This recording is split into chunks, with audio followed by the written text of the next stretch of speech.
हाँ रिज़वान बाबा अॼु असां सबक़ पढ़ियोसीं। सबक़ टियों नात जंहिंजा तव्हां सवालनि जा जवाब ॿुधाईंदव। सवाल नंबर पहिरियों आहे शाइर हिन नज़म में कंहिंजी तारीफ़ कई आहे। जवाब शायर हिन नज़म में ॿिन्ही जाड़नि जे सरदार हज़रत मोहम्मद रसूल जी तारीफ़ कई आहे। शाबाश।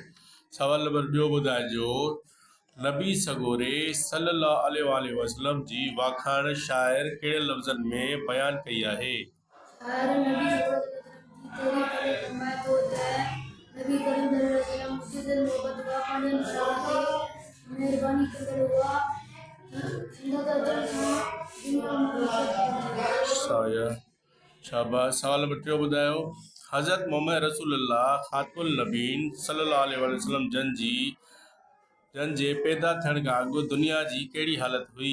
जवाब पाण सल्लल्लाहु जे पैदा थियण खां अॻु दुनिया में नफ़रत ई नफ़रत हुई। शाबाश। सवाल नंबर चोथों ॿुधायो ॾिनल नेमत मां असांखे इंसानी बराबरीअ बाबति कहिड़ी नसीहत मिले थी। पाण सल्लल्लाहु अलैहि वसल्लम जे इन सबक़ मां असांखे नसीहत मिले थी त हिक ॿिए सां प्यार मोहब्बत पेश कयो। शाबाश।